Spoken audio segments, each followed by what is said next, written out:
आपको गोल बुक लिखने आता है? आप में से कितने लोगों को गोल बुक लिखने को आता है? हाथ ऊपर कीजिए। कितने लोगों को नहीं आता है गोल बुक लिखने के लिए? हाथ ऊपर कीजिए। तो जल्दी से अगर आपके पास कोई नोट्स है तो आप फटाफट लिखिए कि गोल बुक बनाते कैसे हैं। पहले तो जल्दी से जाके 200 पेज का किताब ले लीजिए। 200 पेज का आपने किताब ले लिया, सुंदर सा किताब लेना, कोई डायरी बीरी नहीं लेना, LIC का कोई साली फालतू डायरी वगैरह नहीं लेना। ये गोल बुक है, ये किसी का कंपनी का डायरी नहीं है जिसमें वो 31 तारीखें होती है, वो नहीं। आपको लेना है ब्यूटीफुल 200-250 पेज की बढ़िया सा बुक लेनी है और उस बुक को खोल के अपना नाम लिखिए और आज का डेट लिखिए और उसको लिखिए कि my dream and goal book करके। सबसे पहला आपको अपने सपने लिखने हैं, ड्रीम्स। सबसे पहले तो आपको अपने सपने लिखने हैं, ड्रीम्स लिखने हैं। तो पहला पेज लीजिए और उसमें लिखिए personal dreams. Personal dreams, personal में क्या क्या आ गया? आपको घर लेना है, आपको गाड़ी लेना है, आपको शादी करनी है, आपको छोटे बहन का शादी कराना है, बड़े बहन का शादी कराना है, आपके फादर का 20 लाख का उधार है वो चुकाना है। तो ये सब पर्सनल बात हो गई। तो आपको पहले पर्सनल लिखना है जो आपके पर्सनल ड्रीम्स हैं, पर्सनल ड्रीम्स। और ड्रीम जब लिखते हो कहते हैं don't be judgemental. Don't be judgemental का मतलब क्या है? आप ये मत सोचिए कि वो होगा कि नहीं होगा। आप अपने, क्योंकि आप सपने लिख रहे हैं, आप गोल नहीं लिख रहे हैं। गोल तो ड्रीम से आती है। गोल कहां से आती है? ड्रीम। ड्रीम यानी हिंदी में क्या बोलेंगे? तो सपनों से आपका लक्ष्य बनता है, आपका गोल बनता है। तो आज पहले तो आपको अपना ड्रीम लिखना है। तो फर्स्ट पेज में आप पर्सनल ड्रीम लिखिए। आपको जो लिखना है आप लिखिए। मेरे को आलिया भट्ट से शादी करना है, आपको माधुरी दीक्षित से शादी करना है, या आपको रणवीर सिंह से शादी करना है। आप कोमल जी लिख लीजिए ना, मेरे को रणवीर सिंह से शादी करना है। अभी रणवीर सिंह, आपको ये नहीं सोचना है कि वो दीपिका छोड़ेगी कि नहीं उसको, कि वो दीपिका को छोड़ेगा कि नहीं, कि वो जो उसका बाप है, दीपिका पदुकोण का बाप है, उसका नाम क्या है? प्रकाश पदुकोण, वो मानेगा कि नहीं। हमने सपना देख लिया, साली लिख। सपने हैं ना, सपने में तो कुछ भी लिख सकते हैं हम। तो आपने लिख दिया कि मेरे को रणवीर सिंह से शादी करना है, या आपने पर्सनल ड्रीम में लिख दिया मुझे हेलीकॉप्टर लेना है, आपको मर्सिडीज लेना है। आपको जो जी करे आप अपना ड्रीम लिखिए। पहला कौन सा ड्रीम लिखेंगे? अभी 10 पेज छोड़ देना, 10 पेज छोड़ के अगला dream professional dream. Professional dream लिखना है। सपने लिख रहे हो, गोल नहीं लिख रहे हो। गोल लिखेंगे 2 दिन के बाद, आज तो सिर्फ सपने लिखने हैं। अभी प्रोफेशनल ड्रीम लिखना है। प्रोफेशनल ड्रीम में आपको एक ऑफिस लेना है, या आपको आपको क्राउन एम्बेसडर, ये अपना क्या बोलते हैं, क्राउन एम्बेसडर बनना है, या आपको एम्बेसडर बनना है, या सफायर बनना है, या आपको डायमंड बनना है, गोल्ड बनना है। ये सब प्रोफेशनल ड्रीम में आ जाएगा। प्रोफेशन में आप प्रोफेशन में लिख सकते हैं कि मुझे 1 लाख का टीम बनाना है, मुझे 10 महीने में 1 लाख का टीम बनाना है। तो ये प्रोफेशनल ड्रीम में आपको कितना बड़ा टीम बनाना है, वो सब आपको, ये जो आपके लाइफ है, धंधा जो है, बिजनेस जो है, उसमें आपको जो सपने हैं वो आपको लिखने। और 10 पेज छोड़ दीजिए, और 10 पेज छोड़ दीजिए। 10 पेज छोड़ने के बाद आपको लिखना है एजुकेशनल ड्रीम। अब क्योंकि ये बड़े बड़े जो सपने हैं ना, ये सपनों को अगर हासिल करना है तो तुम्हारी आज की औकात काबिल नहीं है, तुम्हारी आज की पढ़ाई लिखाई और समझ काबिल नहीं है। अगर तुम्हें मर्सिडीज लेना है, जैसे मैडम ने कहा मर्सिडीज लेना है, या साहब ने कहा कि मेरे को दिसंबर में 10 तारीख को मर्सिडीज लेना है, लेकिन मर्सिडीज लेने के लिए जो औकात बनानी पड़ती है, पैसे की औकात, समझ की औकात, एजुकेशन की औकात बनानी पड़ेगी ना। अगर तुम्हें सेलिंग स्किल्स ही नहीं आता है, अगर तुम्हें लीड करने को ही नहीं आता है, क्योंकि जो मर्सिडीज लेना है उसके लिए तो पैसे आने हैं, पैसे आने हैं तो टीम बनने हैं, तो टीम बनने हैं तो टीम आना चाहिए, टीम आने के बाद टीम रहना चाहिए, टीम रहने के बाद टीम से काम निकालना चाहिए, टीम से काम निकालने के लिए टीम से काम निकालने की औकात होनी चाहिए, टीम को मोटिवेट करना है तो टीम को मोटिवेट करने की औकात बनानी पड़ेगी, टीम को सिखाना है तो सिखाने की कलाकारी डेवलप करनी पड़ेगी, टीम को लीड करना है तो लीडरशिप स्किल्स डेवलप करनी पड़ेगी, टीम से बिकवाना है तो सेलिंग स्किल्स डेवलप करनी पड़ेगी, टीम को जोश पैदा करना है तो कम्युनिकेशन स्किल्स डेवलप करनी पड़ेगी, बोलने की कलाकारी तो डेवलप करनी पड़ेगी ना, क्योंकि 1 लाख का टीम को अगर आग लगानी है उनमें और 1 लाख के टीम को उनके अंदर जुनून को पैदा करना तो बोलने की कलाकारी होनी चाहिए, बोलने के साथ साथ ऑर्गेनाइज करने की कलाकारी होनी चाहिए, साथ साथ सेल्स कराने की कलाकारी होनी चाहिए, साथ साथ सेल्स मैनेजमेंट की कलाकारी होनी चाहिए, साथ साथ लीडरशिप की कलाकारी होगी। तो पहले तो आपने पर्सनल ड्रीम लिखा, फिर आपने प्रोफेशनल ड्रीम लिखा। अब दोनों ड्रीम और आपकी काबिलियत में बहुत अंतर है। आपने लिख दिया मर्सिडीज लेना है, लेकिन आपके पास जो कौशल्य है, स्किल है, वो शायद मारुति ऑल्टो का है। तो आप मारामारी कर लेंगे, एफर्ट डाल देंगे, घूम फिर के मारुति ऑल्टो ही आएगी, क्योंकि वो जो जिस तरह का टीम चाहिए जो कमाने के लिए, मर्सिडीज लेने के लिए, वो टीम बनाने के लिए टीम बिल्डिंग की कैपेबिलिटी होनी चाहिए। तो एजुकेशनल ड्रीम में आपको वो सब लिखना है कि लोगों से काम निकालने के लिए मेरे में जो जो कैपेबिलिटी की कमी है, मेरे में जो जो काबिलियत की कमी है, इन काबिलियत को मेरे को पूरा करना है। अब समझो आप एक हाउसवाइफ थी और आप आ गए 2 साल पहले नेटवर्किंग में। आपकी खास काबिलियत क्या है?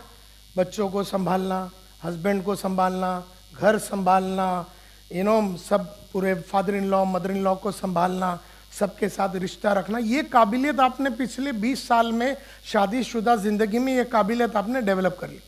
अब वही 40 बरस की लेडी ज्वाइन करती है एज ए नेटवर्कर, उसकी हाउसवाइफ की कोई कलाकारी की नेजविस में जरूरत नहीं है। Are you with me? उसकी हाउस, उसको अच्छा खाना बनाने आता है, उससे टीम तो बनने वाली नहीं है। वो अपने हस्बैंड को बराबर संभाल लेती है, उससे 10,000 आदमी को तो नहीं संभाल सकेगी। वो 3 बच्चों को पाल लेती है, लेकिन 3 बच्चों को पालना और 1 लाख का टीम को पालना, ये जमीन आसमान का फर्क है। अब 20 साल में वो लेडी घर में बैठ के अपनी एक हाउसवाइफ की जिंदगी बना चुकी है। वो लेडी जब नेजविस में नेटवर्कर करके ज्वाइन करती है तो उसे बहुत सारी कलाकारियां डेवलप करनी पड़ेगी अपने 0 to 3 इयर्स में। तो पहले 3 साल तो कलाकारी डेवलप करने में ही लगी है।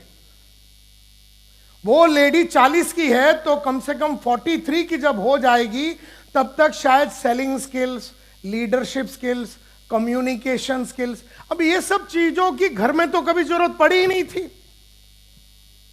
मोटिवेशनल स्किल्स, इसकी तो कभी जरूरत ही नहीं पड़ी थी। लोगों को लेना, लोगों को इंटरव्यू लेना, अनजान आदमी लोगों को टीम में जुड़वाना, ये कलाकारी वो 40 बरस की लेडी को नहीं मालूम।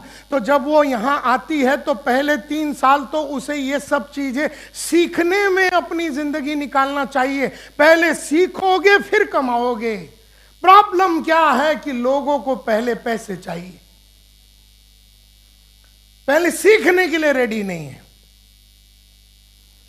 तो सबसे पहला आपको मैं पर्सनल ड्रीम लिखा आपने, फिर आपने कौन सा ड्रीम लिखा, फिर तीसरा कौन सा लिखा, एजुकेशनल। एजुकेशनल में जो जो अब सीखना है एज ए लीडर बन के। लीडरों में बोलने की क्षमता होती है, लीडरों में सब्जेक्ट की बहुत गहराई होती है। आज मेरे पास करीबन 500 अलग सब्जेक्ट के ऊपर मैं बात कर सकता हूं।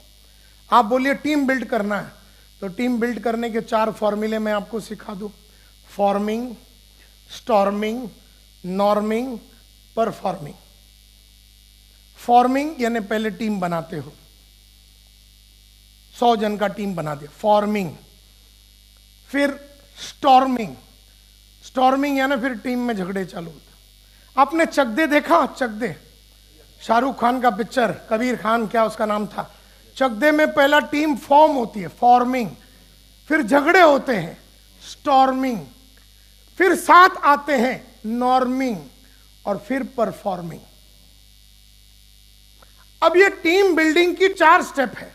अब ये हाउसवाइफ को तो आती नहीं, लेकिन अगर वो हाउसवाइफ ने टीम बिल्डिंग के ऊपर जॉन मैक्सवेल का किताब पढ़ लिया, 17 irrefutable laws of how to build a team, John Maxwell का किताब पढ़ लिया, या संतोष नायर का टीम मल्टीप्लायर बोल के सीडी अगर ये लेडी ने देख लिया, तो ये लेडी को समझ में आ गया कि टीम बनाने में 4 स्टेप होते हैं।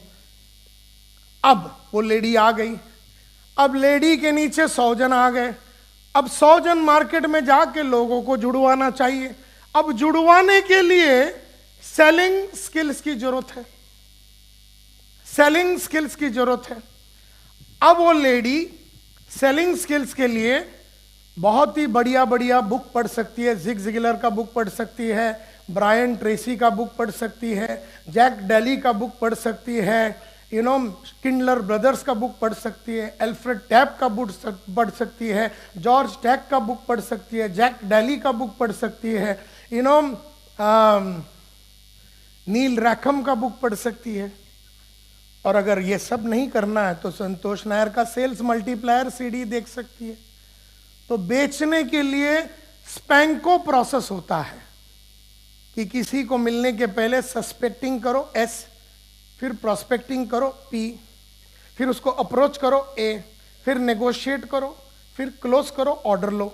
जब किसी के घर जाते हो उसको मिलने के लिए तो सबसे पहला ओपनिंग करना पड़ता है, ओपनिंग करके उसका अटेंशन लेना पड़ता है कस्टमर का, फिर प्रोबिंग करना है यानी क्वेश्चंस पूछने हैं, और प्रोबिंग करके उसको इंटरेस्टेड बनाना पड़ेगा, फिर सपोर्टिंग करना है, वहां पर अपने कंपनी के बारे में बताना, उससे वो कन्विक्शन आ जाएगा उसमें, फिर उसको क्लोज करना है तो वो एक्शन लेगा, फिर वो बोलेगा नहीं मैं सोच के बताता हूं, तो इसका मतलब है वो स्टॉलिंग कर रहा है। वो बोलता क्या गारंटी कि मैं आपके साथ जुड़ूं मैडम, मेरी जिंदगी बन जाएगी, इसको स्केप्टिसिज्म बोलते हैं। मेरे पास पैसे नहीं हैं तो इसको ऑब्जेक्शन बोलते हैं। मैं मेरी बीवी से पूछ के बताऊंगा, इसको ऑब्जेक्शन बोलते हैं। मेरे को करना ही नहीं है तो इसको इनडिफरेंस बोलते हैं। अब इनडिफरेंस को हैंडल करने का तरीका अलग है, स्केप्टिसिज्म को हैंडल करने का तरीका अलग है, ऑब्जेक्शन को हैंडल करने का तरीका अलग है। ये वो हाउसवाइफ नहीं जानती, और वो अपने 100 जन को सिखाती भी नहीं। तो बेचारे 100 लोग मार्केट में जाके खाली हाथ आते हैं, क्योंकि खाली हाथ कैसे नहीं आने का ये कलाकारी जो ये हाउसवाइफ जो उसकी लीडर है उसको जो सिखाना है वो बेचारी खुद भी नहीं जानती, तो वो कैसे 100 को सिखाएगी। तो ये बेचारे 100 जाते हैं, मार खा के आते हैं, इसमें से पहले ही 3 महीने में कम से कम 70 लोग उड़ जाते हैं। ये फिर जाके 100 को लेके आती है, लेकिन फिर उसने किसी को सिखाया नहीं, खाली सबको जोश भरते हैं, सब में जोश भरते हैं। खाली जोश से तो कुछ होगा नहीं ना। मैं आपको जोश भरूं कि आप कर सकते हैं, आपके अंदर वो जुनून है, आपके अंदर वो पागलपन है, जिंदगी में आप कुछ भी हासिल कर सकते हैं, आप एक फाइटर है, आपकी आंखों में मेरे को फाइटर का स्पिरिट दिखता है। जिंदगी है तो ख्वाब है, ख्वाब है तो मंजिलें हैं, मंजिलें तो फासले, फासले तो रास्ते हैं, रास्ते तो मुश्किलें हैं, कि फाइटर हमेशा जीतता है, तू जीत सकता है। अब ये सब डायलॉग तो मैंने मार दी। अब लेकिन जब वो मार्केट में जाता है और जब कस्टमर उसको बोलता है मुझे लेना ही नहीं है, तो ये मोटिवेशन का क्या काम आएगा। एमएलएम में सबसे बड़ी प्रॉब्लम ये है कि लोगों को लगता है कि प्योर मोटिवेशन से धंधा हो जाएगा। इसीलिए तीसरे गोल में मैंने कहा, तीसरा गोल कौन सा, तीसरा ड्रीम कौन सा है, उसमें आपको वो सभी कलाकारी लिखनी है जो आपको आने वाले 30-40 साल में लगने वाले हैं। तो सेलिंग स्किल्स लगेगी, टीम बिल्डिंग स्किल्स लगेगी, कम्युनिकेशन स्किल लगेगी, मैनेजमेंट स्किल लगेगी।